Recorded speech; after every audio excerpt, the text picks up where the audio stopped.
मैंने एक नूडल्स की दुकान खोली थी जिसकी सबसे बड़ी खासियत थी फ्री रीफिल। शुरू में मेरा बस इतना मकसद था कि गरीब और जरूरतमंद लोगों को एक वक्त का पेट भर खाना मिल सके। लेकिन एक दिन एक औरत अपने 6 बच्चों को लेकर मेरी दुकान पर आई। उसने सिर्फ एक कटोरी यांगचुन नूडल्स मंगाए, लेकिन लगातार 18 बार रीफिल करवाया और मेरी दुकान को अपने घर की कैंटीन बना लिया। मैंने उसे अच्छे से समझाने की कोशिश की, लेकिन उसने मेरा वीडियो बनाकर मुझे ब्लैक हार्टेड बिजनेसमैन कहा और इंटरनेट पर लोगों को भड़काकर मेरे खिलाफ ऑनलाइन हरासमेंट शुरू करवा दिया। अगले दिन कुछ गुंडे मेरी दुकान पर आ गए। उन्होंने एक कटोरी नूडल्स ऑर्डर की और पूरा दिन दुकान पर कब्जा जमाए रखा। जब मैंने उनसे बात करने की कोशिश की तो उन्होंने मुझे बेरहमी से पीट पीट कर मार डाला। जब मैंने दोबारा आंखें खोली तो पता चला कि मेरा रीबर्थ हो चुका है। मैं उसी दिन वापस आ गया था जिस दिन वह औरत अपने 6 बच्चों के साथ मेरी दुकान पर आई थी। इस बार मैं मुस्कुराते हुए उसका स्वागत करने आगे बढ़ा। मालिक, सबसे सस्ते यांगचुन नूडल्स की एक कटोरी देना। कई बार धुले हुए पुराने कपड़े पहने एक औरत जिसके पीछे 6 दुबले पतले बच्चे खड़े थे अकड़ कर दरवाजे पर खड़ी थी। उस औरत का नाम यूए चिंघे था। शॉर्ट वीडियो प्लेटफॉर्म पर उसका एक अकाउंट था जहाँ वह खुद को 6 बच्चों की माँ जो शहर में संघर्ष कर रही है बताती थी। उसका चेहरा देखते ही मेरे दिमाग में पिछले जन्म की वह तस्वीर घूम गई जब मुझे पीट पीट कर मार डाला गया था। वही औरत मेरी मौत की वजह बनी थी। आइए अंदर आइए, बच्चों को बैठाइए। मेरा गर्मजोशी भरा व्यवहार देकर यूए चिंघे साफ तौर पर चौंक गई। शायद उसने पहले से सोच रखा था कि मैं उसे गरीब समझकर तिरस्कार करूंगा, फिर वह अपनी मजबूरी दिखाकर ज्यादा ट्रैफिक और व्यूज हासिल करेगी। लेकिन उसने कभी नहीं सोचा था कि मैं मुस्कुराकर उसका स्वागत करूंगा। उसने कुछ कहना चाहा, लेकिन मैंने तुरंत उसकी बात काट दी। अरे ऐसी क्या बात है, दुकान खोली है तो ग्राहक को कैसे बाहर निकाल सकता हूँ। फिर मैंने जल्दी से एक बड़ी मेज जोड़ दी और 7 गिलास गर्म पानी रख दी। बच्चों को बहुत भूख लगी होगी, पहले थोड़ा पानी पी लो, पेट भी गर्म हो जाएगा। ये चिंघे की आंखों में मौजूद सावधानी धीरे धीरे गायब होने लगी और उसकी जगह लालच ने ले ली। शायद उसे लगा कि मैं एक सीधा सादा बेवकूफ इंसान हूँ। उसने गला साफ किया और अपना पुराना नाटक शुरू कर दिया। मालिक, हमारे पास ज्यादा पैसे नहीं है, बस एक कटोरी यांगचुन नूडल्स चाहिए। ये कहते हुए उसने जेब में काफी देर तक टटोला और मुड़े तुड़े छुटे पैसे निकाले। पूरे 10 युआन थे। मैंने मुस्कुराकर पैसे ले ली। ठीक है, एक कटोरी यांगचुन नूडल्स अभी लाया। रसोई में जाकर मैंने तुरंत नूडल्स नहीं बनाए। सबसे पहले मैंने सीसीटीवी कैमरा का एंगल बदल दिया ताकि यूए चिंघे की पूरी मेज साफ साफ रिकॉर्ड हो जाए। उसके बाद मैंने नूडल्स बनाए। थोड़ी देर में गर्मा गर्म यांगचुन नूडल्स उनकी मेज पर रख दिए। लीजिए, नूडल्स आ गए, गरम गरम खाइए। यूए चिंघे ने तुरंत चॉपस्टिक उठाई और बच्चों की भूखी नजरों के सामने पूरी कटोरी अकेले ही खत्म कर दी। फिर होंठ चाटे हुए बोली, मालिक रीफिल। मैंने बिना किसी झिझक के तुरंत दूसरी कटोरी भर दी, फिर तीसरी, चौथी, 5वीं। मैं पूरे समय मुस्कुराता रहा, तेजी से काम करता रहा और पूरी सेवा देता रहा। यूए चिंघे की हिम्मत बढ़ती गई और उसकी रीफिल की आवाज भी लगातार ऊंची होती गई। उसने तो मोबाइल निकालकर लगातार वीडियो बनाना भी शुरू कर दिया। उसे देखकर मैं मन ही मन ठंडी हंसी हंस पड़ा। यह औरत सच में बहुत चालाक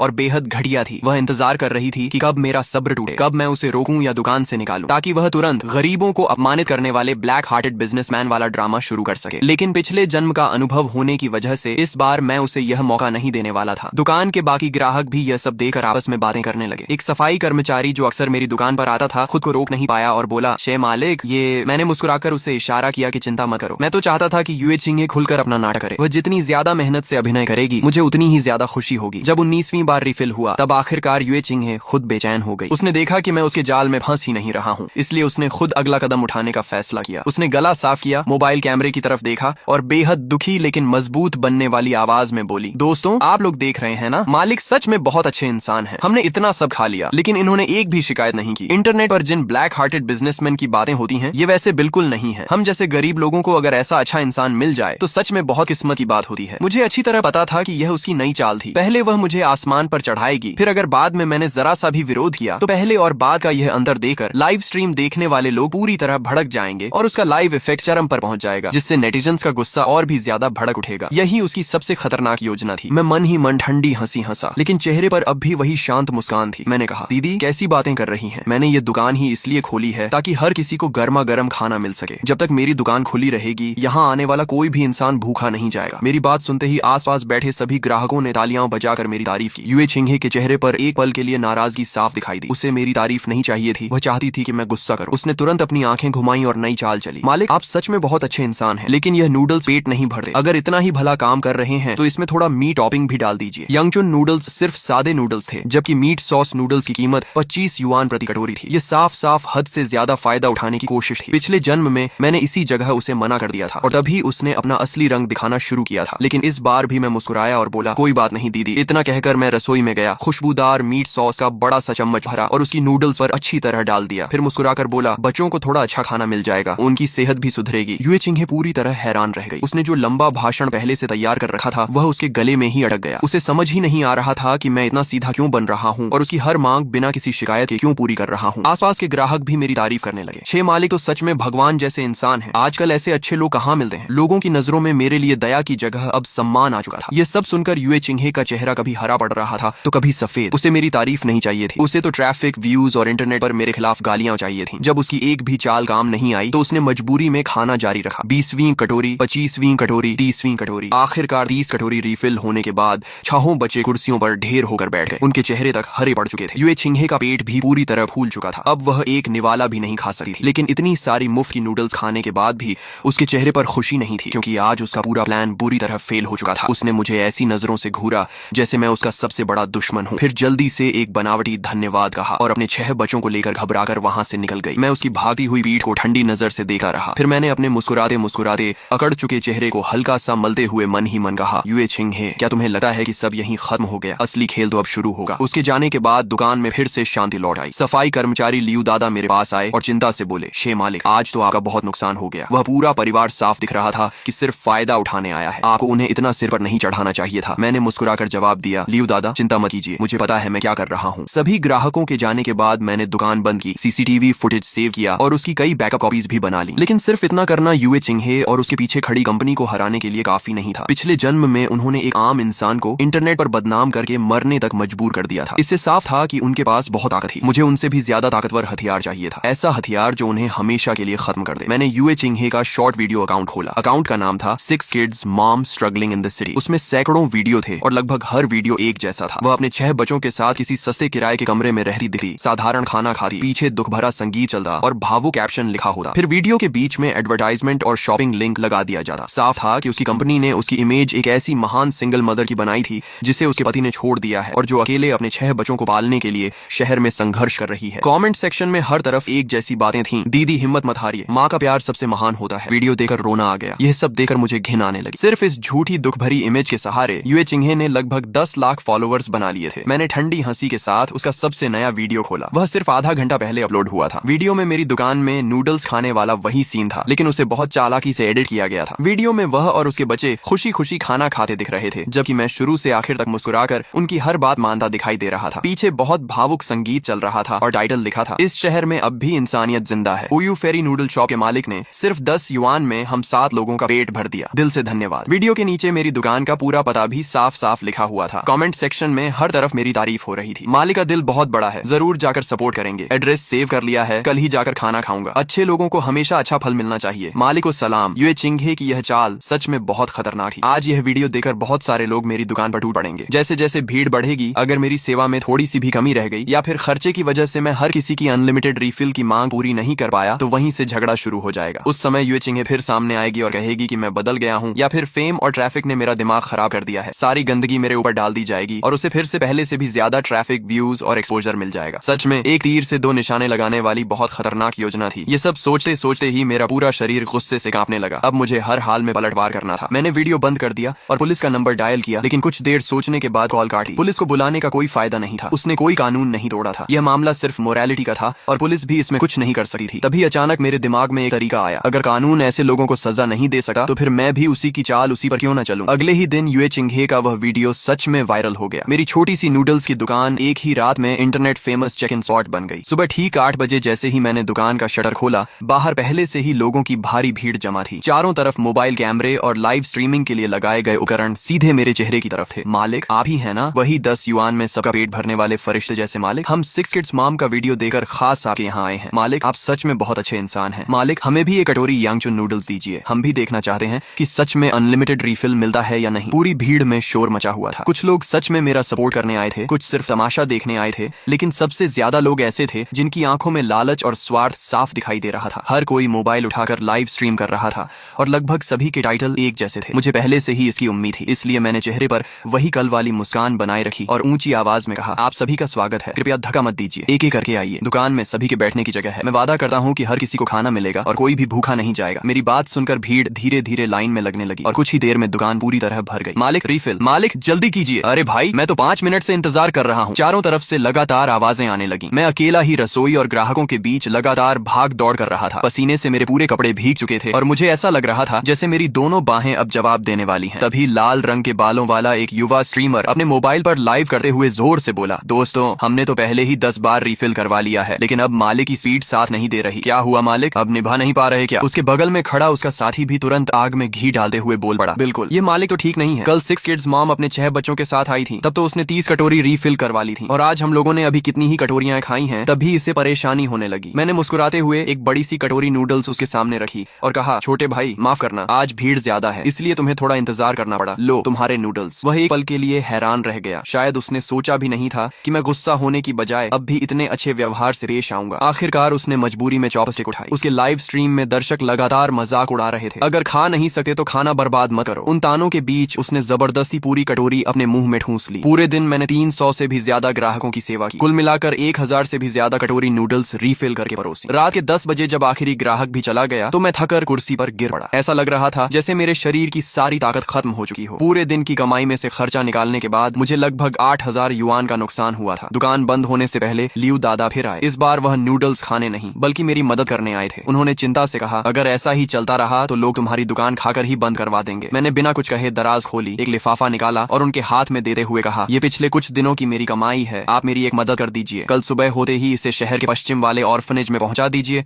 और मेरी तरफ से दान कर दीजिए। लियू दादा ने हैरानी से पूछा, इसमें तो कई 10,000 युआन होंगे, आज तो तुम्हारा इतना नुकसान हुआ है, क्या अब अपना गुजारा नहीं करोगे? उनकी बात सुनकर मैं हल्का सा मुस्कुराया। यूए छिंगहे और वे सारे स्ट्रीमर्स सपने में भी नहीं सोच सकते थे कि अब मैं जो कुछ करने वाला हूँ वही उन्हें हमेशा के लिए बर्बाद कर देगा। मैंने शांत स्वर में कहा, कोई बात नहीं लियू दादा, मैं समाज को कुछ लौटाना चाहता हूँ। लोग मेरे साथ चाहे जैसा व्यवहार करें, लेकिन मैं अपनी शुरुआत का मकसद कभी नहीं भूलूंगा। लियू दादा मुझे कुछ देर तक चुपचाप देखते रहे। उनकी आंखों में कई तरह की भावनाएं थीं। आखिर में उन्होंने गहरी सांस ली, लिफाफा संभाल कर रख लिया और चले गए। उनके जाने के बाद मैंने दुकान का दरवाजा बंद किया, अपना कंप्यूटर खोला और पूरे दिन की सीसीटीवी फुटेज एडिट करना शुरू कर दिया। उन स्ट्रीमर्स के लालची चेहरे, मुफ्तखोर लोगों की हरकतें, पूरे दिन मेरी भाग दौड़ और आखिर में वह दृश्य जिसमें मैं पैसों का लिफाफा लियू दादा को देकर ऑर्फनेज में दान करने की बात कह रहा था। मैंने इन सबको जोड़कर एक पूरा वीडियो तैयार किया। वीडियो तैयार होने के बाद मैंने एक दूसरे शॉर्ट वीडियो प्लेटफॉर्म को खोला और वहां एक ऐसे मशहूर ब्लॉगर को ढूंढा जिसके करोड़ों नहीं बल्कि लाखों में नहीं बल्कि 1 करोड़ से भी ज्यादा फॉलोअर्स थे और जो हमेशा झूठ और घोटालों का पर्दाफाश करने के लिए जाना जाता था। उसका नाम था मिस्टर डाओके। मैंने अपनी पूरी कहानी और सारे वीडियो एविडेंस उसे भेज दिए। कुछ ही देर बाद उसका जवाब आया। उसने गुस्से में इस पूरे मामले की निंदा की और कहा कि वह अगले दिन खुद मेरे पक्ष में आवाज उठाएगा। उसका जवाब पढ़ने के बाद ही मुझे राहत मिली और मैं मेज पर सिर रखकर सो गया। अगले दिन मैं हमेशा की तरह दुकान खोलने पहुंचा। बाहर फिर से लोगों की भारी भीड़ लगी हुई थी, लेकिन इस बार मुझे पहले से अनुभव था, इसलिए मैंने पहले ही 3 गुना ज्यादा सामान तैयार कर रखा था और 2 अतिरिक्त आंटियों को भी अस्थायी काम पर बुला लिया था। इस बार इतनी बड़ी भीड़ का सामना करते हुए भी मैं पूरी तरह शांत था। चाहे कोई ग्राहक ऐसी भी मांग करता, कटोरियां और रीफिल करवाते, मैं हर किसी का मुस्कुराकर स्वागत करता और पूरी लगन से सेवा करता। जो स्ट्रीमर्स मेरी दुकान में कमी निकालने आए थे, उन्हें मेरी बेहतरीन सेवा में एक भी गलती नहीं मिली। आखिर में वे मजबूरी में नूडल्स खाते और चुपचाप वहां से चले जाते। दोपहर के करीब 2 बजे यूए छिंगहे फिर मेरी दुकान पर आ गई, लेकिन इस बार वह अकेली नहीं थी। उसके पीछे कई लोग बड़े बड़े कैमरे उठाए हुए थे। साफ दिख रहा था कि ये उसकी पीछे वाली बीबीए मीडिया कंपनी के लोग थे। आज उसने बहुत अच्छे से मेकअप किया हुआ था और महंगे साफ सुथरे कपड़े पहन रखे थे। उसने मुस्कुराकर कहा, शे मालिक, फिर मुलाकात हो गई। मैं समझ गया कि वह आज फिर नया नाटक करने आई है। उसने ऊंची आवाज में कहा, शे मालिक, आज मैं खास आपका धन्यवाद करने आई हूँ। मेरे वीडियो के वायरल होने के बाद आपकी दुकान का बिजनेस भी पहले से बहुत अच्छा हो गया होगा, है ना? उसकी आवाज इतनी तेज थी कि दुकान में बैठे हर ग्राहक ने उसकी बात सुन ली। फिर उसने मुस्कुराकर कहा, देखिए, अब पूरा इंटरनेट जानता है कि आप कितने अच्छे इंसान हैं। आपकी दुकान भी अब इंटरनेट फेमस बन चुकी है। सच कहूँ तो आपको मेरा धन्यवाद करना चाहिए। उसकी बातों में साफ छिपा हुआ मतलब था। वह सबके सामने यह साबित करना चाहती थी कि मैंने उसकी अच्छाई का फायदा उठाकर अपनी दुकान का प्रचार किया है। दुकान में बैठे कुछ लोग आपस में धीरे धीरे बातें करने लगे। मैं उसे देखते हुए मन ही मन ठंडी हंसी हंसा। आखिरकार वह पल आ ही गया। यूए छिंगहे समझ चुकी थी कि पहले वाला तरीका अब काम नहीं करेगा, इसलिए उसने अब नया खेल शुरू कर दिया था ताकि दूसरों की सहानुभूति बेचकर फिर से ट्रैफिक और व्यूज कमा सके। मैं अभी सोच ही रहा था कि उसे क्या जवाब दूं, तभी दुकान के दरवाजे से एक जोरदार आवाज सुनाई दी। धन्यवाद? किस बात का धन्यवाद? इस बात का कि तुमने इस मालिक को बेवकूफ समझा, या इस बात का कि तुम किराए के बच्चों को लेकर मुफ्त में खाने पीने आई? सबकी नजर दरवाजे की तरफ गई। एक मजबूत शरीर वाला अधेड़ आदमी जिसने सिर पर कैप पहन रखी थी अंदर आया। उसके हाथ में सेल्फी स्टिक थी और वह लाइव स्ट्रीम कर रहा था। उसने कैमरे की तरफ देखते हुए कहा, दोस्तों, मैं हूँ मिस्टर डाओके और आज मैं साल के सबसे बड़े झूठ का पर्दाफाश करने आया हूँ। आज मैं उस तथाकथित महान माँ की ममता के पीछे छिपे गंदे सच को सबके सामने लाऊंगा। मिस्टर डाओके को देखते ही यूए छिंगहे का चेहरा एकदम सफेद पड़ गया। वह घबरा कर चिल्लाई, बकवास मत करो। लेकिन मिस्टर डाओके ने उसकी तरफ देखा तक नहीं। उसने सीधे मोबाइल कैमरा उसकी तरफ घुमाया और कहा, यूए छिंगहे का असली नाम वंग गुइफेन है। इसकी उम्र 32 साल है। ये न तो शादीशुदा है और न ही इसके कोई बच्चे हैं। इसके पीछे खड़े ये 6 बच्चे इसके रिश्तेदार भी नहीं है। उसकी आवाज पूरे आत्मविश्वास से गूंज रही थी। ये सारे बच्चे बीबीए मीडिया कंपनी द्वारा किराए पर लाए गए चाइल्ड एक्टर्स हैं। हर वीडियो की शूटिंग के बाद हर बच्चे को 200 युआन दिए जाते हैं। तुम लोगों ने जनता की सहानुभूति का फायदा उठाकर झूठी दुख भरी कहानी बनाई, एक महान सिंगल मदर की इमेज तैयार की और उसी के दम पर खूब पैसा कमाया। क्या तुम अब भी कहोगी कि यह सब झूठ है? मिस्टर डाओके की हर बात के साथ यूए चिंगे का चेहरा और भी बदरंग होता जा रहा था। उसी समय लाइव स्ट्रीम का कमेंट सेक्शन पूरी तरह फट पड़ा। क्या बच्चे किराए के हैं? हे भगवान, लोगों की सहानुभूति के साथ भी ऐसा धोखा? मुझे तो पहले से शक था। कौन सी माँ अपने बच्चों को इस तरह मुफ्तखोरी के लिए घुमाती है? यूए चिंगे पूरी तरह घबरा गई। उसने मिस्टर डाओके की तरफ उंगली उठाकर चीखते हुए कहा, तुम झूठ बोल रहे हो, तुम मुझ पर झूठा इल्जाम लगा रहे हो। मेरे बच्चे यहीं खड़े हैं, ये सब मेरे अपने बच्चे हैं। इतना कहकर उसने अपने पास खड़े एक छोटे लड़के का हाथ पकड़ने की कोशिश की, लेकिन वह लड़का डरकर तुरंत उससे दूर हट गया। वही लड़का था जिसके बारे में पिछले जन्म में खबर आई थी कि उसके साथ लंबे समय तक बुरा व्यवहार किया गया था और उसे इतना भूखा रखा गया था कि वह सिर्फ हड्डियों का ढांचा बनकर रह गया था। मिस्टर डाओके ने ठंडी मुस्कान के साथ एक वीडियो चला दिया। वीडियो में एक औरत रोते हुए कह रही थी, मुझे नहीं पता था कि वे मेरे बच्चे का इस्तेमाल लोगों को धोखा देने के लिए करेंगे। मैं हाथ जोड़ती हूँ, कृपया मेरा बच्चा मुझे वापस दिला दीजिए। वीडियो में दिख रही वह औरत उसी छोटे लड़के की असली माँ थी। सच सामने आते ही यूए चिंगे का पूरा झूठ पल भर में बिखर गया। वह वहीं जमीन पर बैठ गई। उसका चेहरा बिल्कुल मुरझा चुका था। तभी उसके पीछे खड़े लोग घबरा कर चिल्लाने लगे, रिकॉर्डिंग बंद करो, तुम हमारी प्राइवेसी और इमेज राइट्स का उल्लंघन कर रहे हो। अभी के अभी लाइव स्ट्रीम बंद करो, नहीं तो हम तुम पर केस कर देंगे। लेकिन उसकी टीम भी तुरंत हरकत में आ गई। कैमरे उठाए हुए कई लोग आगे बढ़े और मिस्टर डाओके का मोबाइल छीनने की कोशिश करने लगे। मिस्टर डाओके का शरीर बहुत मजबूत था। उसने उन्हें एक ही धक्के में पीछे हटा दिया और गुस्से से बोला, केस करना है तो कर दो, लेकिन मुझे हाथ मत लगाना। अगर किसी ने मुझे छुआ तो मैं अभी पुलिस बुलाकर कहूंगा कि तुम लोगों ने मुझ पर हमला किया है। ये सुनते ही उन लोगों के चेहरे उतर गए और किसी की आगे बढ़ने की हिम्मत नहीं हुई। यूए चिंगे ने देखा कि अब उसकी सारी चालें नाकाम हो चुकी हैं, तो वह अचानक जमीन पर बैठकर रोने चीखने लगी। मैंने ऐसा क्या गलत किया? मैं तो सिर्फ पैसा कमाना चाहती थी। मैं अकेली इस शहर में संघर्ष कर रही हूँ। क्या मेरे लिए जीना इतना आसान है? तुम सब बुरे लोग हो। तुम सबने मिलकर मुझे ही निशाना बना लिया। वह जमीन पर बैठकर रोने चीखने लगी और चिल्लाते हुए बोली, मैं तो बस एक कमजोर औरत हूँ। मैं तुम सब पर केस करूंगी। मैं तुम सबकी जिंदगी बर्बाद कर दूंगी। मैं तुम सबको बदनाम कर दूंगी। अब उसका असली चेहरा पूरी तरह सबके सामने आ चुका था। वह बिल्कुल पागलों जैसी हरकतें कर रही थी। दुकान में मौजूद ग्राहक और लाइव स्ट्रीम देख रहे लाखों दर्शक उसकी इस घटिया एक्टिंग को देखकर घिन महसूस करने लगे। दूसरी तरफ मिस्टर डाओके की टीम ने इस पूरी लाइव स्ट्रीम के छोटे छोटे क्लिप्स तुरंत काट कर एडिट किए और अलग अलग प्लेटफॉर्म्स पर तेजी से अपलोड करना शुरू कर दिया। इंटरनेट इन्फ्लुएंसर ने दयालु नूडल्स शॉप के मालिक को फंसाया, झूठी सिंगल मदर का पर्दाफाश, किराए के बच्चों से लोगों को बेवकूफ बनाया गया जैसे ट्रेंडिंग टॉपिक्स कुछ ही घंटों में पूरे इंटरनेट पर छा गए। देखते ही देखते जनता की राय पूरी तरह बदल गई और गुस्से की लहर ने यूए चिंगे और उसके पीछे मौजूद पूरी बीबीए मीडिया कंपनी को डुबो दिया। यूए चिंगे की बनाई हुई झूठी इमेज पूरी तरह टूट गई। जो औरत कल तक लोगों की नजरों में महान माँ थी, वही आज पूरे इंटरनेट की नजर में एक शर्मनाक ठग बन चुकी थी। उसका अकाउंट बंद कर दिया गया, उसके सारे बिजनेस डील्स और कोलैबोरेशंस रद्द हो गए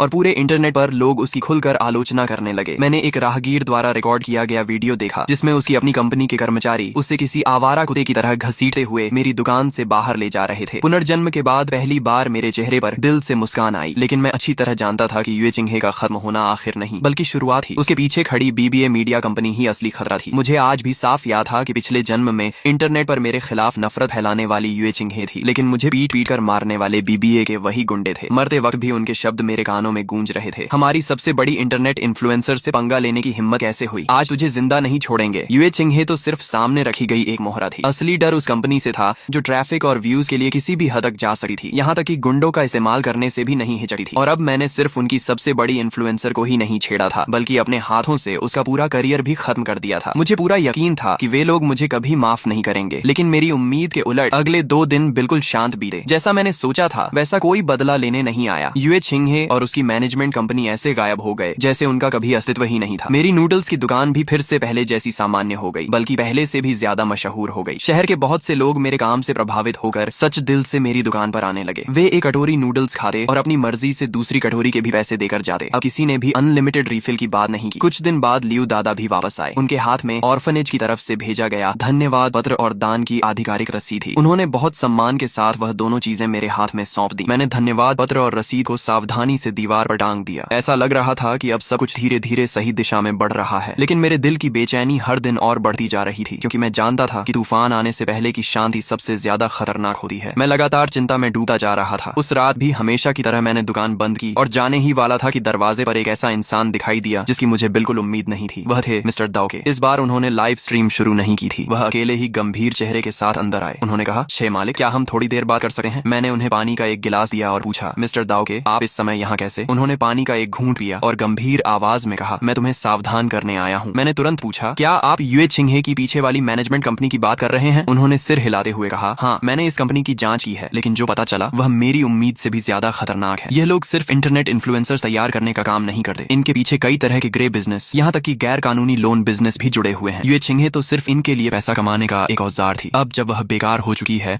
तो कंपनी का बहुत बड़ा नुकसान हुआ है, इसलिए वे लोग जरूर बदला लेंगे। उनकी बातों ने मेरे मन में पहले से मौजूद शक को सच साबित कर दिया। फिर वह कुछ पल रुके और उनका चेहरा पहले से भी ज्यादा गंभीर हो गया। उन्होंने कहा, मैंने इस कंपनी के एक शेयर होल्डर के बारे में भी पता लगाया है। उसका नाम सब लोग ब्रदर लॉन्ग से जानते हैं। उसके ऊपर पहले से कई आपराधिक मामले दर्ज हैं। पहले वह अपराधियों की दुनिया में था और आज भी उसके पास गुंडों की पूरी टोली है। ये सुनते ही मेरे दिमाग में जैसे खतरे की घंटी बज उठी। क्या पिछले जन्म में मुझे पीट पीट कर मारने वाले वही गुंडे इसी ब्रदर लॉन्ग के आदमी थे? मिस्टर डाउके ने मेरा पीला पड़ चुका चेहरा देखा और आगे बोले, आज मैं दो वजह से आया हूँ। पहली तुम्हें सावधान करने और दूसरी तुमसे विदा लेने। मैं कुछ समय के लिए यह शहर छोड़ रहा हूँ। मुझे कुछ दिन छिपकर रहना पड़ेगा। उन्होंने मेरा घर भी ढूंढ लिया है। कल रात किसी ने मेरे घर के बाहर पेंट फेंककर धमकी दी है। उनकी बात सुनकर मेरा दिल बैठ गया। करोड़ों दर्शकों वाला इतना बड़ा एक्सपोज ब्लॉगर भी अगर जान बचाकर भागने पर मजबूर हो गया था तो मैं तो सिर्फ एक साधारण नूडल्स की दुकान चलाने वाला इंसान था। मेरे अंदर निराशा की लहर दौड़ गई। मैंने अपने दोनों हाथ कसकर भींच लिए। क्या पुनर्जन्म मिलने के बाद भी आखिरकार मुझे उन्हीं दरिंदों के हाथों मरना पड़ेगा? नहीं, इस बार मैं अपनी किस्मत के सामने झुकने वाला नहीं था। तभी अचानक मेरे दिमाग में एक बात आई। मैंने मिस्टर डाउके की तरफ देखा और पूछा, अभी आपने कहा था कि उनका गैर कानूनी लोन बिजनेस से भी संबंध है? उन्होंने जवाब दिया, हाँ, ये जानकारी मुझे एक इन्फॉर्मर से मिली है, लेकिन अभी तक मेरे पास कोई पक्का एविडेंस नहीं है। उनकी बात सुनते ही मेरे दिमाग में एक पूरी योजना तैयार हो गई। मुझे सिर्फ एक ऐसी शुरुआत चाहिए थी जिससे पुलिस के पास आधिकारिक रूप से इस मामले में उतरने का कारण मिल जाए। मैंने धीरे से कहा, मिस्टर डाउके, मेरे पास एक तरीका है। शायद हम इस बार उन सबको एक साथ खत्म कर सकते हैं, लेकिन इस योजना में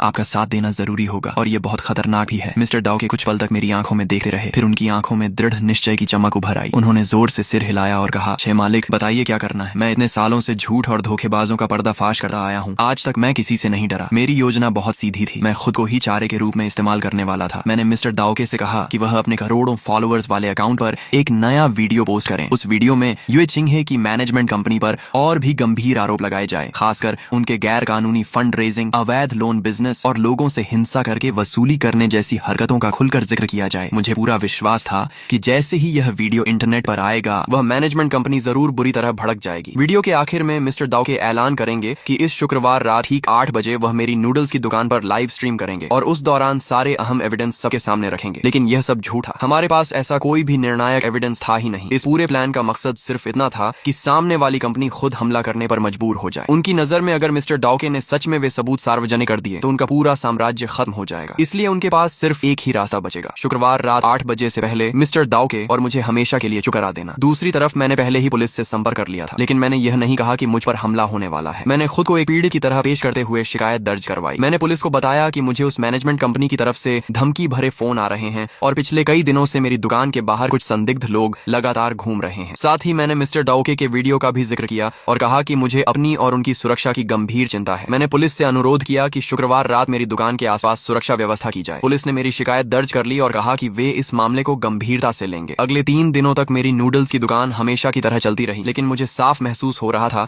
कि हवा में एक अनजाना दबाव तैर रहा है। दुकान के बाहर हमेशा कुछ संदिग्ध लोग इधर उधर मंडराते रहते थे। मुझे पूरा यकीन था कि वे उसी मैनेजमेंट कंपनी के भेजे हुए लोग थे जो मेरी हर गतिविधि पर नजर रख रहे थे, लेकिन मैंने ऐसे दिखाया जैसे मुझे कुछ पता ही नहीं। मैं हर दिन पहले की तरह मुस्कुराकर ग्राहकों का स्वागत करता और उन्हें नूडल्स परोसता रहा। आखिरकार शुक्रवार की शाम आ गई। रात के 7 बजे मैंने आखिरी ग्राहक को विदा किया और तय समय से पहले दुकान बंद कर दी। थोड़ी देर बाद मिस्टर डाउके भी वादे के मुताबिक मेरी दुकान पर पहुंच गए। उन्होंने धीरे से पूछा, शे मालिक, सब तैयारी हो गई? मैंने सिर हिलाया और रसोई की तरफ इशारा करते हुए कहा, चिंता मत कीजिए, मैंने पहले ही कई छिपे हुए हिडन कैमरास लगा दिए हैं। आज रात हम उन्हें ऐसा तमाशा दिखाएंगे जिसे वे जिंदगी भर नहीं भूलेंगे। हम दोनों दुकान के अंदर चुपचाप बैठकर इंतजार करने लगे। समय धीरे धीरे बीता गया। जब घड़ी में 7:50 हुए तभी दुकान के बाहर वाली गली से कई लोगों के तेज कदमों की आवाज सुनाई दी। मैंने मिस्टर डाउके की तरफ देखा और धीरे से कहा, वे आ गए। हम दोनों का दिल जोर जोर से धड़कने लगा। तभी बाहर से किसी ने मेरी दुकान का शटर पूरी ताकत से लात मारकर पीटना शुरू कर दिया। पूरे इलाके में धमाकों जैसी आवाज गूंजने लगी। बाहर से एक बेहद गुस्से भरी आवाज आई, दरवाजा खोल, शे बाहर निकल, हरामजादे। वह आवाज मेरे लिए बिल्कुल जानी पहचानी थी। यही वही आवाज थी जो पिछले जन्म में मेरी मौत से पहले मैंने सुनी थी। मैं बिल्कुल शांत बैठा रहा। जब कई लातें मारने के बाद भी अंदर से कोई जवाब नहीं मिला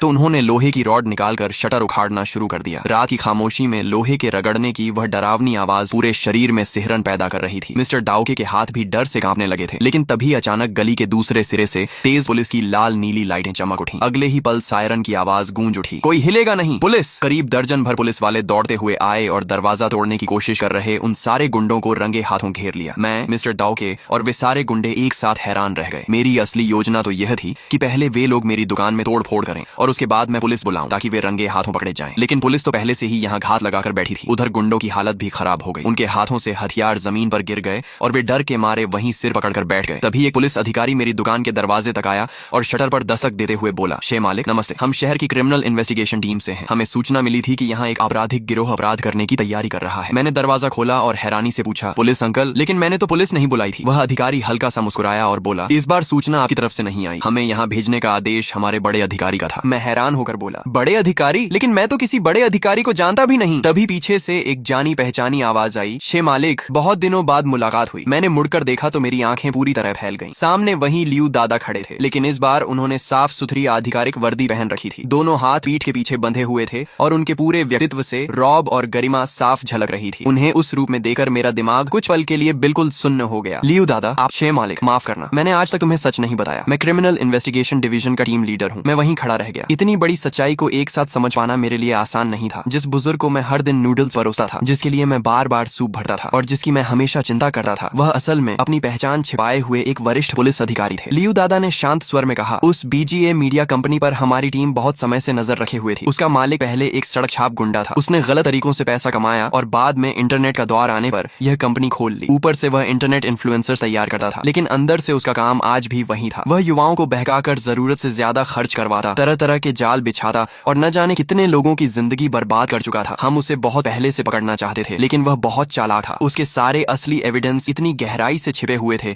और उसके हिसाब किताब इतने साफ बनाए गए थे कि हमारे पास उसे पूरी तरह दोषी साबित करने का कोई पक्का रास्ता नहीं था। मुझे तो लगने लगा था कि शायद रिटायर होने से पहले भी मैं इस गिरोह को खत्म नहीं कर पाऊंगा। इतना कहकर लियू दादा ने मेरी तरफ देखा। उनकी आंखों में संतोष और सम्मान साफ दिखाई दे रहा था। फिर उन्होंने थोड़ी देर रुकर अपनी जेब से वही लिफाफा निकाला जो मैंने उन्हें ऑर्फनेज में दान करने के लिए दिया था। उन्होंने मुस्कुराते हुए कहा, शायद सच में अच्छे लोगों के साथ अच्छा ही होता है। तुम्हारी उस नेकी ने हमें तुम्हारे बारे में सोचने पर मजबूर किया। उसी रात जब तुमने मुझे यह दान देने की जिम्मेदारी सौंपी थी, तभी से मैंने आज की पूरी कार्रवाई की तैयारी शुरू कर दी थी। ये सुनते ही मुझे अचानक सब समझ में आ गया। अब तक मुझे लगता था कि मैं और मिस्टर दौके अपनी योजना से पुलिस को यहाँ तक लेकर आए थे, लेकिन सच तो यह था कि हम दोनों पहले से ही पुलिस की पूरी योजना का एक हिस्सा बन चुके थे। हम सिर्फ चाह रहे थे ताकि अपराधी खुद बाहर निकल आए। असली जाल तो लियू दादा और उनकी पूरी टीम पहले से बिछाकर बैठी थी। लियू दादा ने दृढ़ आवाज में कहा, अब हमारे पास इन गुंडों के खिलाफ ठोस एविडेंस है। इन्हीं के सहारे हम उस मैनेजमेंट कंपनी के पीछे छिपे पूरे गैर कानूनी नेटवर्क को बेनकाब कर देंगे। फिर उन्होंने मुस्कुराकर कहा, अब मुझे जाकर उन अपराधियों को कानून के हवाले करना है। तुम लोग आराम से घर जाओ, कल सुबह उठकर बस खबरें देखना। अगले दिन मैंने जैसे ही मोबाइल खोला, हर तरफ एक ही खबर चल रही थी। लियू दादा की बात पूरी तरह सच साबित हुई। शहर की अंधेरी दुनिया पर राज करने वाला पूरा अपराधी गिरोह एक ही कार्रवाई में खत्म कर दिया गया था। ब्रदर लॉन्ग समेत सभी मुख्य अपराधी गिरफ्तार हो चुके थे। उन पर गैर कानूनी कारोबार, जबरन वसूली, गुंडागर्दी और कई गंभीर अपराधों के मामले दर्ज किए गए थे। खबरों में यह भी दिखाया गया कि वे छाहों बचे सुरक्षित अपने असली परिवारों के पास वापस पहुंच चुके हैं और जिन बच्चों का परिवार नहीं मिला, उनकी भी अच्छी तरह देखभाल की व्यवस्था कर दी गई है। मैंने गहरी सांस ली और हमेशा की तरह अपनी दुकान का दरवाजा खोला। सामने वही रोज वाला नजारा था, सड़क पर लोगों की चहल पहल, रसोई से उठती खुशबू और जिंदगी की वही रौनक। लेकिन आज हवा में एक अलग ही सुकून था, जैसे लंबे तूफान के बाद आखिरकार साफ आसमान लौट आया हो। थोड़ी ही देर में मेरे पुराने ग्राहक फिर आने लगे। सफाई कर्मचारी, पास के निर्माण स्थल के मजदूर और कुछ अकेले रहने वाले बुजुर्ग। किसी ने मुझसे ज्यादा सवाल नहीं किए। सबने चुपचाप खाना ऑर्डर किया, आराम से खाया और मुस्कुराते हुए उठने लगे। तभी एक बुजुर्ग ने मुस्कुराकर पूछा, मालिक आज भी रिफिल मिलेगा? मैंने भी मुस्कुराकर जवाब दिया, बिल्कुल, जब तक पेट भर न जाए खाते रहिए। लेकिन इस बार उस बुजुर्ग ने अपनी जेब से फिर पैसे निकाले